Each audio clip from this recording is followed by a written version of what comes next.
kalau orang awam satu kali lalai maklum, tapi kalau ada label ustadz melakukan kelalaian tidak sengaja langsung tercederai label ustadz karena kemurniannya sebagai tokoh agama hilang. Makanya saya juga agak canggung juga sih dan berusaha menyudahi istilah ustadz kalau dipanggil. Betul. Cukup nama saja. Nah, kita kan yang tergabung dalam UKM LDP Lembaga Dakwah memang punya tanggung jawab besar juga bagaimana nama besar dan nama baik lembaga ini sedikit demi sedikit juga naik sehingga daya tarik mahasiswa untuk masuk ke organisasi dakwah itu semakin tinggi juga.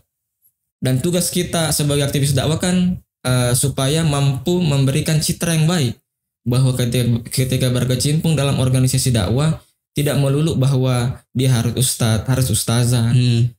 Ya kita manage lah supaya lebih mudah untuk diterima oleh masyarakat kampus yang ada. Anggapan orang selama ini kita ustaz. Masya Allah.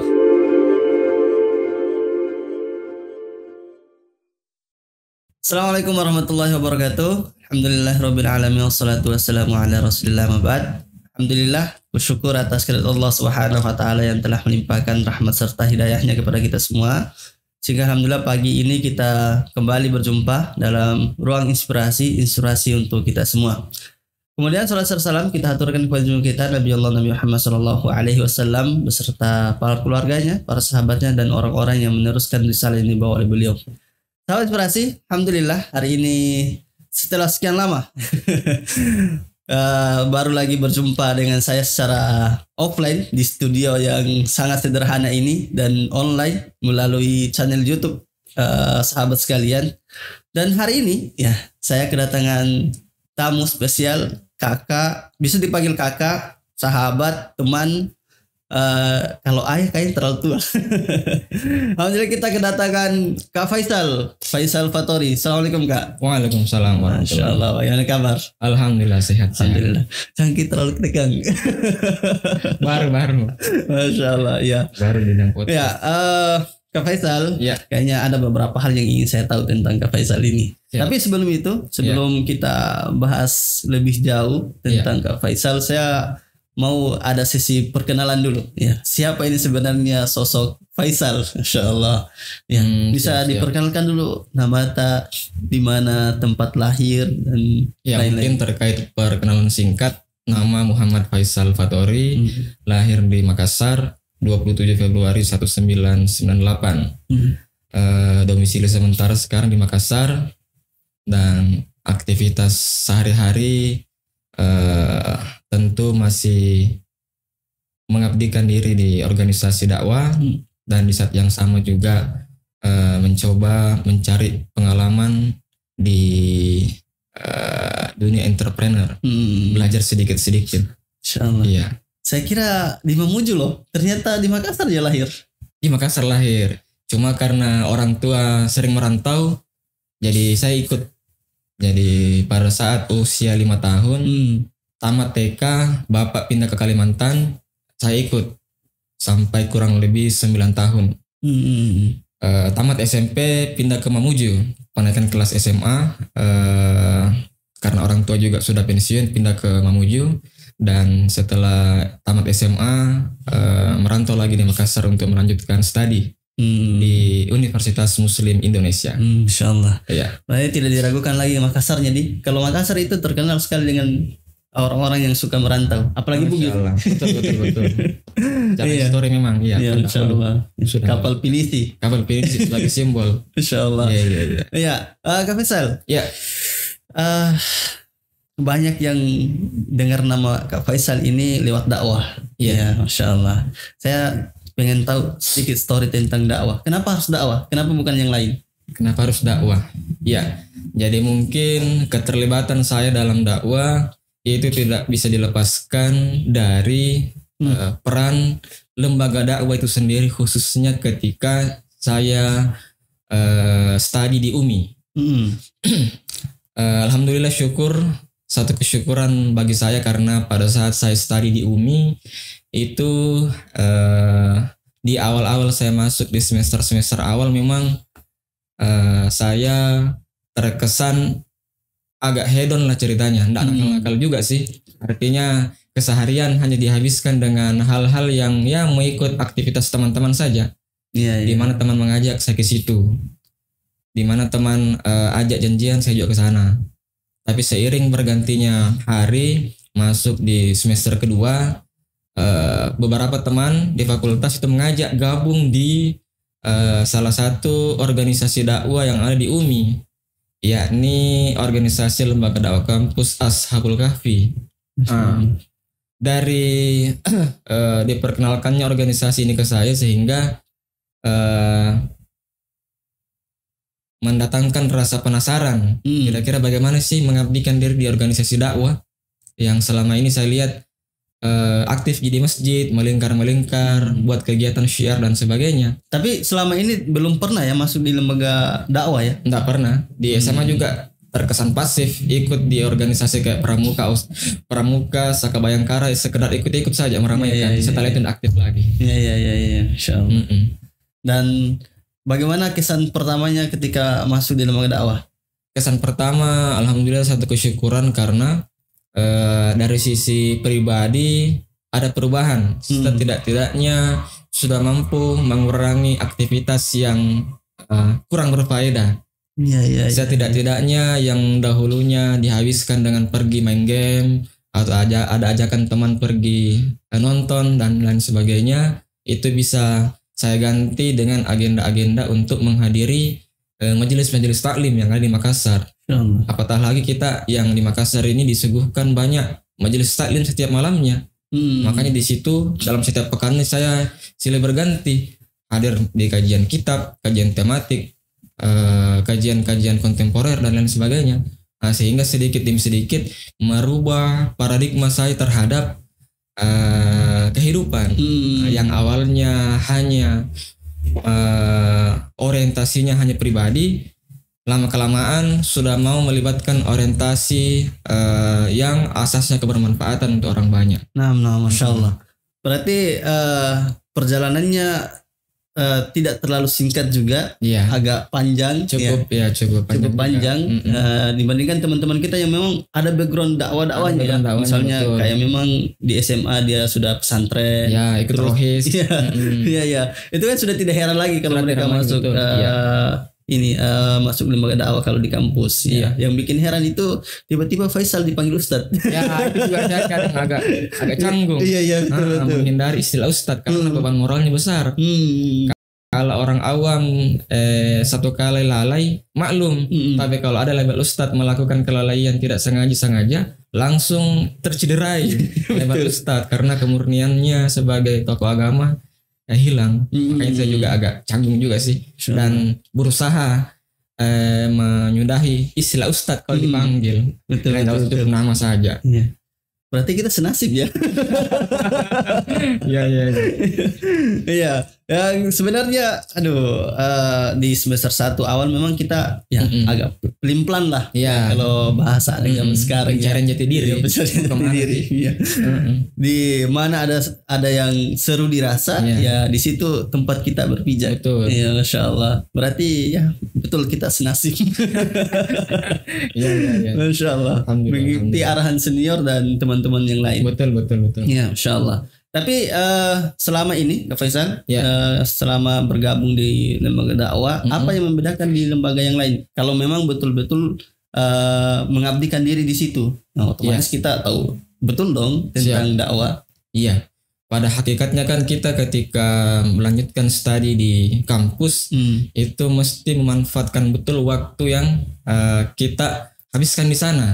Selain mengabdikan diri sebagai seorang mahasiswa, menghabiskan waktu di semester berjalan dalam pendidikan formal, tapi kita juga diwajibkan untuk mencari ruang-ruang belajar juga di luar ruang-ruang kelas. Makanya sebagian mahasiswa itu mau mengabdikan diri ke satu organisasi atau komunitas.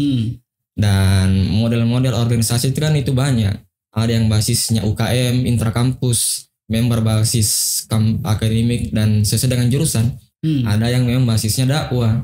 Dan tentu satu kesyukuran bagi saya karena kalau kita bergabung dan berkecimpung dalam organisasi dakwah, selain kita dituntut untuk mengupgrade diri agar dapat memberikan dampak bagi organisasi, di saat yang sama juga orientasi kita dalam mengabdikan diri kepada Allah Subhanahu wa taala juga jalan. Karena semua program agenda yang kita jalankan di organisasi dakwah pure murni untuk dakwah. Kebermanfaatannya jelas untuk masyarakat kampus yang ada di lokasi tersebut. Kayak saya di UMI ya punya tugas moral bagaimana keberadaan organisasi dakwah yang ada di UMI memberikan dampak yang baik ke masyarakat kampus yang ada di UMI lewat orang-orang kader yang ada di dalam, salah satunya saya. Nah, itu satu kesyukuran yang luar biasa lah. Ya, tadi kayaknya bagus-bagusnya saja diceritakan. Asas kebermanfaatan. Terus bagaimana saya merasakan manfaatnya ketika saya bergabung di lembaga dakwah. Tapi ada satu pertanyaan inti. Tantangannya apa? Tantangan dalam dakwah di kampus. Salah satu tantangan organisasi dakwah hari ini adalah ketika latar belakang kampus yang ditempati mengabdi adalah memang latar belakang kampus Islam. Karena kita sadar betul bahwa dalam tanda kutip fanatisme ke salah satu kelompok, ke salah satu institusi itu mengakar kuat di beberapa kampus besar Islam yang ada di Makassar, apalagi di UMI. Yang notabene corak gerakan dakwah yang kita bawa di lembaga dakwah kampus yang ada di UMI, LDK Ashabul Kahfi, memang agak berseberangan sedikit demi sedikit sebagaimana yang dipahami oleh birokrasi. Nah, sehingga cara kita dalam memanage, mensiasati agar dakwah yang kita sampaikan ke Madeu secara khitoh tidak melenceng, tapi secara penerimaan juga aman oleh birokrasi. Makanya kita di situ cari titik tengahnya, titik komprominya. Karena di zaman saya itu juga LDK Lembaga Dakwah Kampus Ashabul Kahfi ini diilegalkan oleh birokrasi karena dicap sebagai organisasi dakwah yang tidak sesuai dengan khitoh yang ada di UMI, yang memang secara kultur kuat ciri keormasannya yang besar lah di Indonesia. Masya Allah.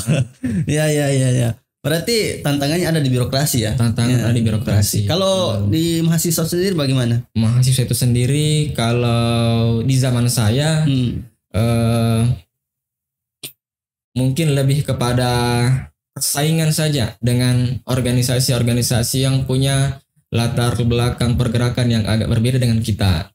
Karena kan memang secara prinsip kan kita berlomba-lomba dalam kebaikan, berlomba-lomba dalam menggait Madeu, menggait kader. Makanya di situ kita terchallenge dengan organisasi-organisasi yang notabene secara nama sudah terlanjur besar. Nah, kita kan yang tergabung dalam UKM LDP Lembaga Dakwah memang punya tanggung jawab besar juga bagaimana nama besar dan nama baik lembaga ini sedikit demi sedikit juga naik, sehingga daya tarik mahasiswa untuk masuk ke organisasi dakwah itu semakin tinggi juga. Dan tugas kita sebagai aktivis dakwah kan supaya mampu memberikan citra yang baik, bahwa ketika berkecimpung dalam organisasi dakwah tidak melulu bahwa dia harus ustadz, harus ustazah. Ya kita manage lah supaya lebih mudah untuk diterima oleh masyarakat kampus yang ada. Anggapan orang selama ini kita ustaz. Masya Allah. Ya oke lah, itu tantangan tadi di kampus. Ya. Kalau di rumah biasanya agak berbeda. Ada dinamika tersendirinya juga. Iya. Kalau kayak misalnya kayak saya, kalau saya pulang dulu semester 3 itu sudah dicap sesat. Kenapa ini anak saya sudah berjenggot, celananya begini, tiba-tiba jadi soleh. Yang dulu itu kayak biasa-biasa. Kalau Kak Faisal rasakan tidak begitu? Cukup merasakan juga, karena memang salah satu bentuk tahapan kita ketika awal-awal mengenal agama atau mengenal hidayah memang terkesan agak keras pasti. Apa yang kita dapatkan dari guru itu yang juga akan kita praktekkan di masyarakat, khususnya di circle terdekat, teman dekat atau keluarga. Nah, makanya memang awal-awal pada saat saya mengenal hidayah lewat organisasi dakwah misal yang ada di UMI dengan berbagai macam agenda dakwahnya, ya pasti berbenturan juga dengan apa yang dipahami oleh orang tua. Karena memang apalagi saya kemarin cukup keras juga ketika langsung menyikapi beberapa tradisi-tradisi keagamaan yang dipahami oleh masyarakat umum. Entah itu dalam hal baca-baca selamat-selamat dan lain sebagainya. Dan memang itu saya itu hari cara pengkomunikasiannya agak keras memang. Langsung melarang tak tidak boleh ini dalilnya, tidak boleh dan lain sebagainya. Makanya syukurnya saya punya orang tua khususnya mama itu agak mudah untuk mengerti ke saya. Mungkin karena ada kedekatan khusus sejak kecil yang saya lihat memang agak ada pertentangan ke bapak almarhum karena tahun lalu meninggal. Yang memang awal-awal agak punya kesan negatif. Bahkan di beberapa diskusi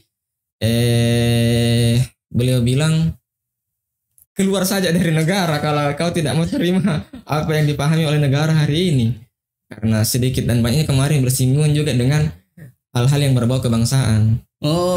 Jadi selain tradisi kita juga tentang pemahaman yang bersifat tradisi kebangsaan. Walaupun sedikit lambat laun juga saya secara pribadi, secara pemahaman insaf juga bahwa cara kita menyikapi hal-hal yang berbau negara harus berlandaskan ilmu juga. Ya kurang lebih begitulah dinamikanya. Tapi setelah itu agak membaik sama orang tua. Iya, alhamdulillah setelah memperbaiki komunikasi, menjelaskan sedikit demi sedikit apa yang melatar belakangi saya berubah demikian, alhamdulillah diterima. Salah satu manfaatnya adalah saya punya mama juga sudah ikut tarbiyah di kampung. Bahkan ikut ke pengurusan di sana juga. Dan saya punya bapak juga, sekalipun secara pemahaman keagamaan belum bisa menerima semua, tapi sedikit demi sedikit tidak ada rasa penolakan ke saya punya pandangan. Saya tidaknya beliau berpandangan oke, saya hargai dan saya sehari ini juga masih mengikuti apa yang masyarakat yakini agar tidak terjadi pertentangan. Nah kurang lebih begitu loh. Tapi secara umum sudah menerima. Mungkin karena sikapnya juga ya. Sikap juga memang adaptasi bagus ya. Insyaallah. Berarti hampir kita semua ya kurang lebih sama lah. Ya kurang lebih sama. Iya. Cerita begitu. Yang langsung berubah, saya tidak katakan 180% ya. 180 derajat kita langsung berubah jadi orang jahat misalnya. Langsung ke orang baik, tidak ya. Tentunya butuh proses dan perjalanan itu cukup panjang. Betul. Panjang. Belum lagi dan tantangan terbesar kita itu ya keluarga kita sendiri. Betul. Yang saya juga sangat merasakan. Saya juga sangat merasakan bagaimana di kampung dulu yang mungkin agak keras-kerasan sedikit. Saya tuh kalau menangani masalah dulu waktu di kampung pakai cara keras. Makanya kalau pulang kampung waktu itu orang agak heran, kenapa ini jadi begini? Insyaallah. Tapi begitulah. Itu namanya tantangan dalam dakwah dan kita pun alhamdulillah bersyukur dengan adanya hidayah itu. Insyaallah. Kang Sal, tadi saya dengar katanya ada kesibukannya di entrepreneur. Kenapa bisa? Kenapa bisa? Mungkin lebih kepada yang pertama pertemanan saja kayaknya sih. Karena saya juga menyadari betul bahwa kita ini perintis bukan pewaris. Tidak ada yang bisa kita lanjutkan dari apa yang orang tua tinggalkan. Maka tugas kita adalah menambal di sisi yang lain. Makanya setelah saya kuliah, perbanyak pergaulan saja. Siapa yang saya lihat punya value dan bisa memberikan dampak yang positif untuk saya pribadi, saya tetap rawat hubungan tersebut. Sehingga sedikit demi sedikit setelah bergaul, berkecimpung dengan orang-orang yang bergelut dengan dunia entrepreneur, saya juga belajar sedikit demi sedikit. Sekalipun belum menisbatkan diri sebagai seorang entrepreneur murni, saya baru belajar ikut-ikut. Tapi saya sering lihat seminar-seminar tak? Itu kayaknya sesekali saja. Merendah ya. Permintaan juga sih. Bukan karena kan jujur saya pribadi kalau di sosial media sangat menyembunyikan itu hal-hal yang berbau entrepreneur. Setahu saya terkait postingan kayak baru 1-2 kali. Itu pun terpaksa. Karena keadaan memang harus diposting. Selebihnya tetap dengan latar belakang aktivis dakwah. Iya. Itu nama kisah tahu Ji. Iya, iya, iya. Iya. Iya, Masya Allah. Ya, berarti memang background tak di dunia bisnis memang ya? Kalau Atau dikatakan tidak? background enggak juga sih, lebih kepada apa nih? Mencari karena tuntutan lah, karena tuntutan hidup sehingga kita harus mencari keahlian lain lah selain untuk menambal yang kita anggap masih kurang. Iya. Kalau boleh saya tahu ya dan teman-teman lain tahu, sekarang sedang mengembangkan apa? Sedang mengembangkan Bisnis apa? Kalau ditanya mengembangkan bisnis apa, mungkin saya bahasakan bisnis kuliner. Yang cabangnya sudah 3 ya? Cabang 4 hari ini sudah 5. Oh 5, Masya Allah. Di luar dugaan saya berarti. Iya. Masya Allah. Ini jarang-jarang kita lihat ya, masih muda, aktivis dakwah, ya. Terus bukan pewaris tapi perintis. Ya, sudah ada 5 cabangnya. Ya meskipun mengembangkannya dengan teman-teman yang lain. Iya, betul. Ya. Saya hanya pemain pendukung saja, bukan pemeran utama. Masya Allah. Iya. Setelah lulus kuliah kan saya cari pertemanan juga. Entah itu dalam lingkaran sesama aktivis dakwah maupun sesama aktivis bisnis. Nah, karena kan secara cara main kan kurang lebih sama lah. Sama-sama mengorganize orang. Hanya memang kalau dalam bisnis orientasinya selain ibadah juga, di sisi lain juga masalah profit. Jadi dituntut terkait profesionalitas dalam bekerja. Karena secara mindset seorang pengusaha itu tidak digaji sebagaimana karyawan. Betul. Makanya secara paradigma memang agak berbeda. Karyawan naik turun omset tetap digaji sebagaimana mestinya. Kalau omset naik dikasih bonus. Kalau omset turun sesuai dengan haknya. Nah, tapi kalau beda dengan statusnya memang sejak awal menisbatkan diri sebagai seorang pengusaha. Jadi ketika omset turun, ya dia tidak terima gaji dan siap akan hal itu.